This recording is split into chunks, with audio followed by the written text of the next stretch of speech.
One of the things that, when things don't work out, one of the things I've been telling myself and also thinking about a lot is, apart from the fact of learning, which we'll go into, is just that space of actually understanding that there may be a different route. See, we get so attached to having one route, one method, one way of working. We believe that there's only one pathway to where we want to be. There's this conveyor belt of things we have to do, whether it's, get a degree, find a partner, buy a house, play golf, whatever it is, like this conveyor belt of efficiency and productivity that we hear that becomes a part of our natural progression.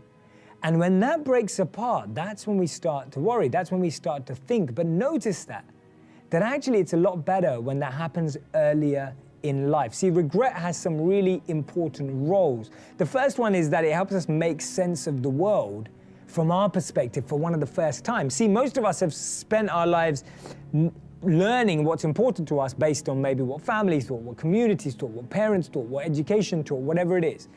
When you start regretting something, when you think you did something wrong, when you start thinking that I could have done something differently, you're making sense of the world from your perspective. It's crazy how powerful this is, right? You're starting to make sense of the world from your perspective. The second thing is, it allows you to avoid future negative behavior. If you knew you regretted something, I guarantee you, write it down right now, right? If you regret something, write it down right now, because it will teach you so much in the future. And you've got to write down the lesson you learned now. Otherwise, next time when you think you're making another tough decision, you're going to say to yourself, oh, what did I do last time? How did I not make myself regret that? And then you're going to be upset. You're going to regret that you didn't write it down. So write it down right now. Really sad to see that people are disenchanted and nihilistic and depressed and anxious and aimless and perverse and vengeful and all of those things. It's terrible. And then to see people question whether that's necessary and then to start to rise out of it. It's like, it's so fun. Like last night I was after my talk, it's overwhelming.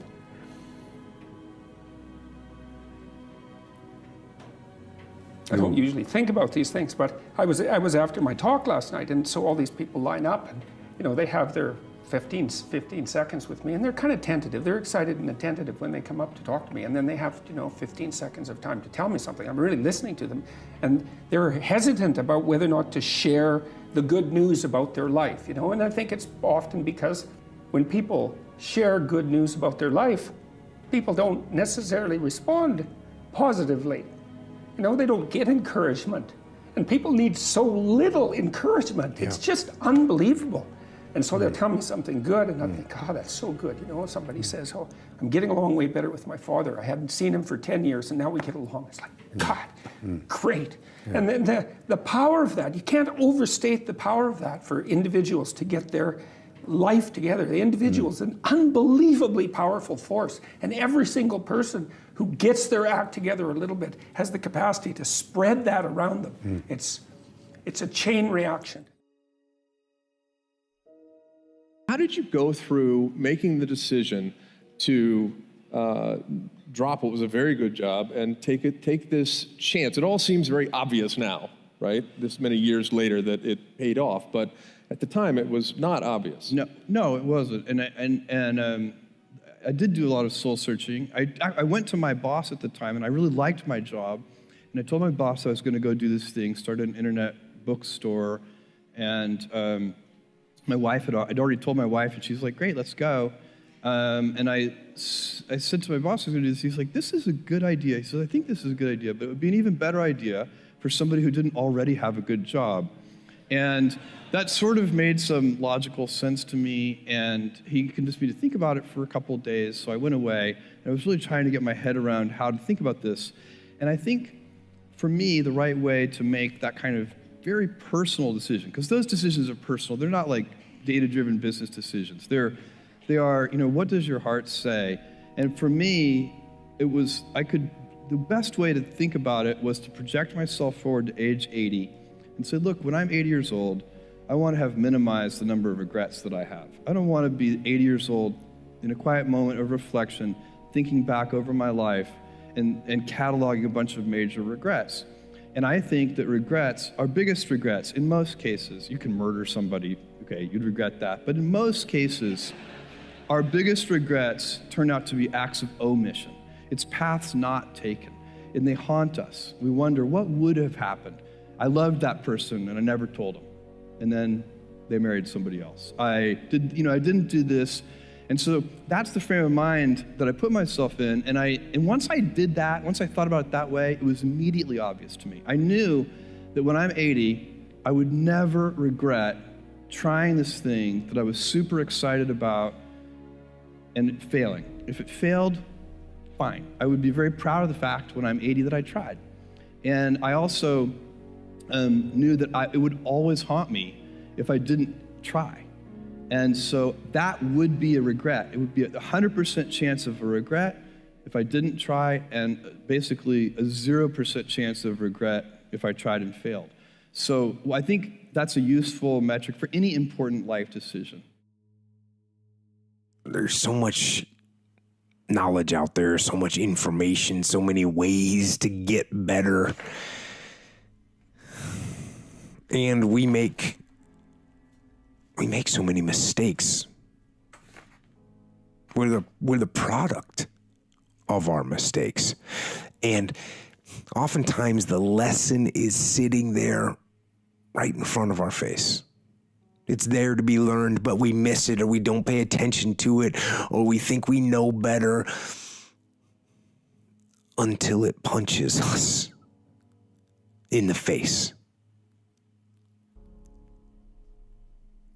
And the most important thing to learn is that we have so much to learn. We all do. And we can learn from school and from people and from experience, and we learn from life. But you have to process the information. You have to absorb it. You have to accept it. You have to open your mind. You got to free your mind so that you can learn and make real progress.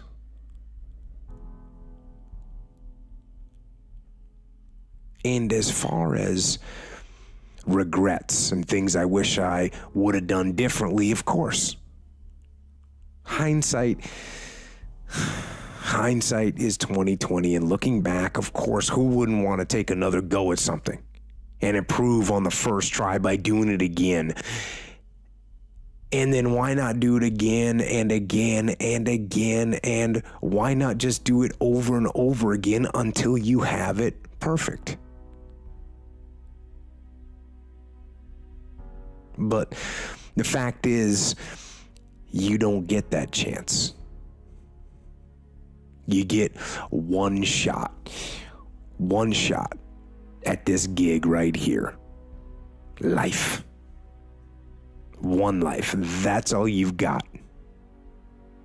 And regret, in and of itself, it's worthless. It does nothing for you. In fact, the only valuable thing in regret is the lesson you learned, the knowledge that you gained. But walking around filled with regret gets you nothing. So learn and move on. Don't let regret beat you down. Don't be a slave to regret. No. Let it teach you. Let it make you better. Let the fear of regret fuel you to take action today, now. To take action now to become a better person, not filled with regret, but filled with knowledge. Filled with knowledge and strength and power, and filled with life.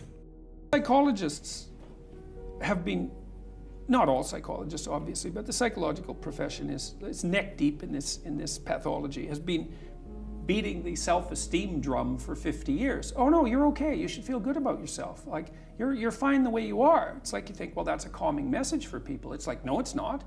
It's not at all. And I watch my audiences, it's like, it's full of people in the audience who think, I'm suffering a lot more than I think is tenable. A whole bunch of it's my fault. My life is not in the order it should be. I know I'm doing 50 things wrong. It's like, what the hell's wrong with me? What's wrong with the people around me? This is really serious. And some, well-meaning person comes up and says, you're okay just the way you are. It's like, no one wants that message. It's like, no, I'm not okay the way I am.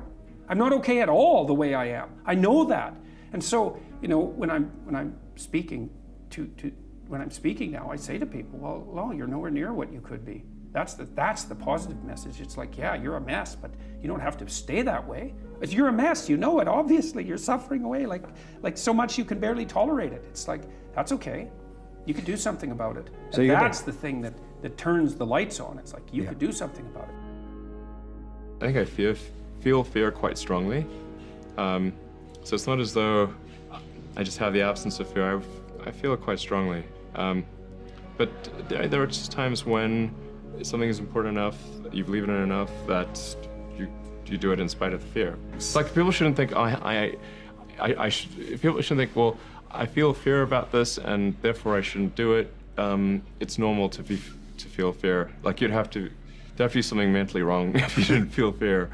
So you just feel it and let the importance of it drive you to do it anyway? Yeah, actually something that can be helpful is fatalism to some degree. If you just accept the probabilities, then that diminishes fear. When starting SpaceX, I thought the odds of success were less than 10%. And I just accepted that actually probably I would just lose everything. But that maybe we'd make some progress. If we could just move the ball forward, even if we died, maybe some other company could pick up the baton and keep moving it forward, so that we still do some good. Yeah, same with Tesla. I thought the odds of a car company succeeding were extremely low.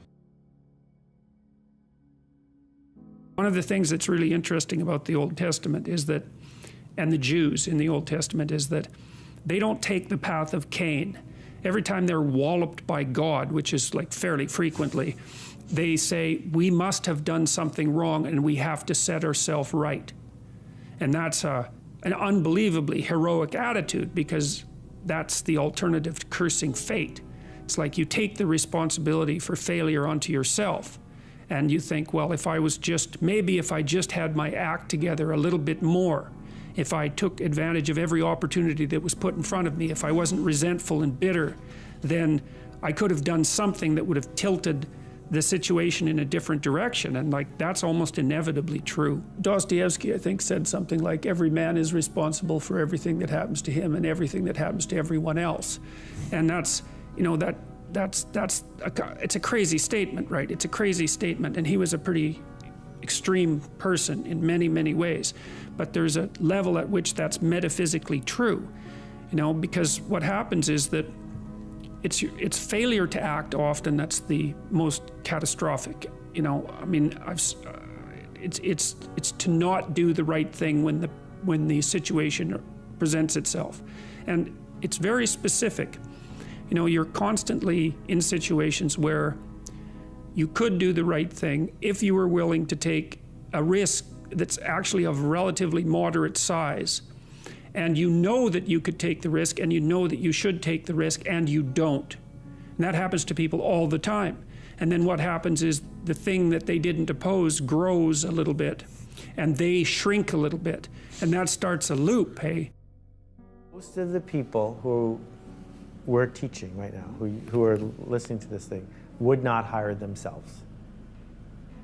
That if you had to pick someone in the world to do the thing that you do, you'd find someone better than you. So we've changed the stakes, and we have to be really clear about that. It used to be, if you went to Rhode Island School of Design and you got through it, you had this huge head start on people.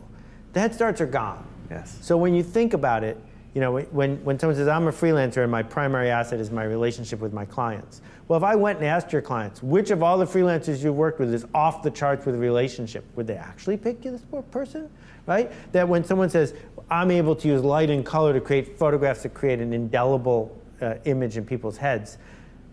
Well, if I talk to the people who've seen it, are you really off the charts? So what I'm saying is, yes, this institution is crumbling. but that puts a huge onus on people to be honest with themselves about the craft. That you're not going to get away with the craft being what it used to be just because we could find you. And I gave a talk 2 weeks ago to the people who make all the imprinted items in the country, like pens and water bottles and things like that. It's a huge industry. There's 50,000, 100,000 people who do this for a living. 90% of them have a big, thick catalog. They all have the same catalog and the same price list. And you go to them and they say, yeah, I have these water bottles, which one do you want? That used to be a really important value add because there was no internet. But now there's the internet, sort by price. I'll take this water bottle, I'm done. 10% of the people actually engage with you, help you find a thing you never would have thought of, deliver the thing that's off the charts. They're taking huge emotional risks as they do their work. The other 90% are sitting there thinking they're in the 10%. They're not. They just have a catalog. So sometimes people throw things at me when I'm on stage because my argument is I didn't wish for the world to change, but it did. Now that the world has changed, don't get frustrated because people are doing exactly what you do, shopping around, sorting by price, buying commodities, because that's what we do when we're given the choice. So if you want to be treated as a non-commodity, act like a non-commodity. No one is a commodity if they don't want to be. The separation of talent and skill is one of the greatest misunderstood concepts for people who are trying to excel, who have dreams, that want to do things. Talent you have naturally. Skill is only developed by hours and hours and hours of beating on your craft. Number one thing that's going to change your life, the only thing that will change your life, change your business, change your money, change your relationship, is you must raise your standard. Now, I know that sounds boring, stupid, basic, but it's the truth. The only thing that changes our life long term is when we raise our standards. What does that mean? That sounds so boring and dumb. It means that all of us in life have things we want. We don't get what we want, we get what we have to have. Remember I said earlier, we all get what we tolerate in ourselves and other people. But when you're no longer willing to tolerate something, that's when your life changes. The difference in people is their standards, period. The difference in people is their standards, period. And what do I mean by standards?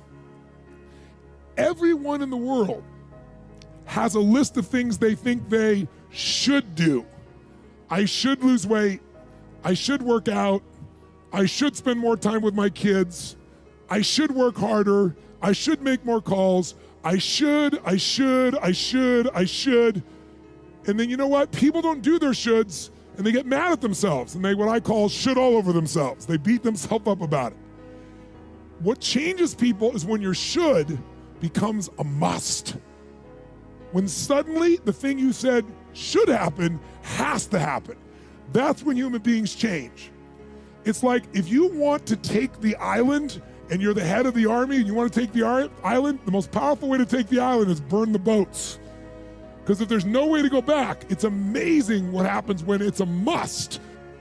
There's no easy way around it. No matter how talented you are, your talent is going to fail you if you're not skilled. Mm-hmm. You know, if you don't study, if you don't work really hard and dedicate yourself to being better every single day, mm-hmm. you'll never be able to communicate with people. There's another rule in my book, which is Rule 9. Assume that the person that you're listening to knows something you don't. Well, they do. The person you're listening to knows some things you don't. You can be sure of that. Now, whether or not you can get to them is a different matter, but if you do get to them, it's a real deal for you. That's why you want to listen to the other person's arguments, is because you're not everything you could be. You don't know the pathway forward with as much clarity as you could. And it's possible. This is one of the wonderful things that I've had the privilege of experiencing as a clinician. You know, because people, it's like I live inside a Dostoevsky novel as a clinician. People come in and they tell me about their lives, and I listen to them and they tell me things that are just absolutely beyond belief, you know. And I learn from my clients constantly. They're telling me honestly about their experience. They tell me things they wouldn't tell anyone else because I actually listen to them. But part of the reason I listen is because I'm desperate to listen. It's like there's a possibility I'm going to do something stupid in the next 5 years that's going to be like fatal. And there's some small possibility that if we have a decent discussion, that you'll tell me something that will eliminate some of my blindness so that I don't have to fall into that particular pit. And if you have a good sensitivity for the depth of the pit, then you're pretty bloody motivated to avoid it. And so, and that dialogue it's dialogic, it's dialogos, right? It's shared logos. It's the way that we redeem ourselves mutually moving forward. I'm motivated by fear. Fear. Fear of what? Fear of fear. I hate being scared to do something. I hate that feeling of the feeling that I had before I had a meeting with Quincy Jones, because it was really Quincy Jones and a guy named Benny Medina and Jeff Pollock came with the idea for the Fresh Prince of Bel-Air. And I hated being scared, that I didn't want to even take the meeting. There were opportunities during when my first year as a rapper. Bill Cosby and the people on the Cosby Show had seen my music video and called me to be a character to come and try out for the Cosby Show. And just every time it was set up, for some reason I couldn't make it. The fear of fear. The fear. I just hated that, being scared to do something. And I think what developed in my early days was the attitude that I started attacking things that I was scared. If you're hungry and you eat, well, that's good, but it's over, and then you're on to the next thing, right? It's not exactly sustaining, it's just necessary. That's called consumatory reward, by the way. This other reward system is incentive reward, and the incentive reward system works on dopamine, this neurochemical dopamine, which is also the neurochemical tracks that opiates and cocaine and amphetamines, the drugs that people really like to abuse, alcohol often for some people, activate. And so you might say if you don't have enough meaning in your life, then you're more prone to addiction. And that's definitely the case, even with rats. If you take a rat and you put him in a cage by himself and he has nothing to do, and then you give him access to cocaine, he'll get addicted to the point where he won't do anything but take cocaine. But if you throw the rat back in with a bunch of other rats and he gets to do rat things, then it's very hard to get him addicted to cocaine. And so the purposeless rat is prone to addiction. Well, it's the same with human beings. Now, here's a corollary to that, which is really cool. So the magnitude of the reward you experience as you're moving towards a goal is proportionate to the importance of the goal. So that means the more important the goal you pick, the more possibility there is for the kind of reward, let's say, it's really a state of being that is life-affirming. And it is directly life-affirming in that, like if you're in a football game and it's an important football game and maybe you break a finger, and normally that's a problem. It hurts and you're gonna stop doing whatever you're doing. But if you're right in the middle of the game, then you'll be so amped up on this reward system that it's analgesic. It stops the pain. It also suppresses anxiety. So if you have a purpose, then it's analgesic. It takes some of the pain out of life. It's very positive in that it motivates and energizes you and focuses you and makes you able to remember and pay attention. And it quells fear. And so those things are all direct. And so then you might think, well, what's the best possible goal? Well, and that's the purpose, I would say, of religious training and philosophical training. It's like, just what the hell are you doing in the world?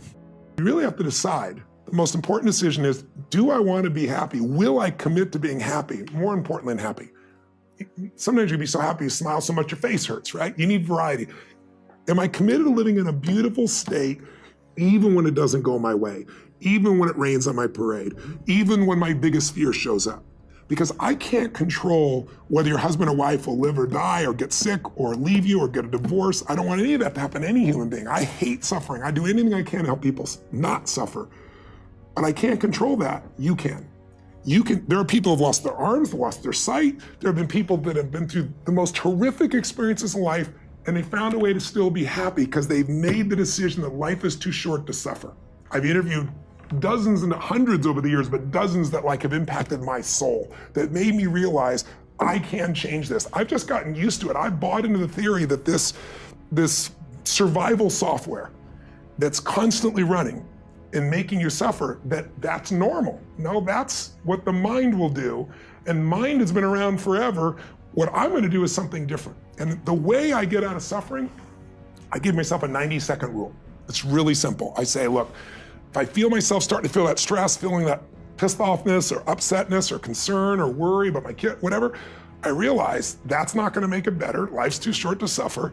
And then I just kind of breathe slowly, slow everything down, and I just watch the thought go by and go, look at that crazy thought. Because everybody's had crazy thoughts. Everybody's had the thought, I'm gonna kill that son of a bitch, right? And then you don't kill them because you don't believe that thought. It's the thoughts that are stressful that you believe that mess you up. When you question them, you break the pattern. The more I've done it's like a muscle. The more I've trained myself to do it, I can authentically tell you now, it takes a lot for something to take more than 90 seconds for me now. And the level of joy surpasses all the money you could ever have in a million years. And then the money, it's easier to even make money because you're not attached. You don't have the fears, you don't have the scarcity that people have because you feel so rich already right now. I always tell people, don't wait to be rich. What is that richness? It's abundance, it's joy, it's happiness, it's contribution, it's getting out of yourself. Because as long as we're thinking about, oh my God, I lost something, or you did something, now I have less love, less respect, less money. If I think lost less, or because you did something, or because I did something, I'm never gonna have what I want in my life, lost less, never. Those three thought patterns, they're the source of all suffering. And the antidote, see it for what it really is, know it's BS, and find something to appreciate. Failures are not the most terrible things. Well, you have to learn from it and react to it. Yeah, exactly. When you're building something new, there's going to be mistakes. Yeah. And it's important to recognize those mistakes, acknowledge them, and take corrective action. Oh. And the success of a company is very much more about how quick are you to fix the mistakes, not will you make mistakes. Or admit the mistakes. Yeah, absolutely. Yeah. And if you see the difference between a startup that is successful and one that is not, and it's because the successful one, they both made mistakes, but the successful one recognized the mistakes, fixed them very quickly, and the unsuccessful one tries to deny that the mistakes exist. You know, extremely smart people are sometimes quite arrogant because they believe in what they believe in, right? And so when they face criticism, it's less likely to admit, you know, they can make mistakes. Was that in your case? I learned it when I was studying physics. You know, in physics, you're taught to always question yourself. You're taught to always assume that you're wrong, not assume that you're right, and you have to prove yourself not wrong. And so I think that physics framework is really where I learned it, and it's very effective for learning counterintuitive things that aren't obvious. So you are very famous in saying that failure is actually an option, and if you're not failing, that means you're not innovative enough. Yeah, I mean, it's not like I like failure. I mean, who likes failure is terrible. But if you only do things that are certain to succeed, then you're only going to be doing very obvious things.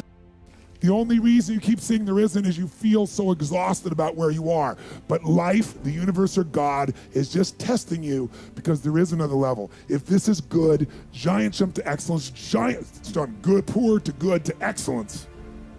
There's a level where all your dreams are realized. There's a level that you've always dreamed about. It is real. It has not gone away. But it takes that extra burst when you think there's nothing left, there's no way, you've tried everything 10 million times, and you keep going. It's almost like God is saying, if you keep hitting this wall enough times, I will see that you will not stop, that you are filled with that level of determination, faith, and courage, and then the door opens, and you get to that next level. But what most people don't know is, the next level is just 2 millimeters above. And it's called outstanding, ladies and gentlemen, outstanding. What's it called? What's it called? What's it called? Outstanding, magnificent, unstoppable, extraordinary, not excellent. It's a different level. It's a level where you are not one of the best, you are the best. And you know what's amazing?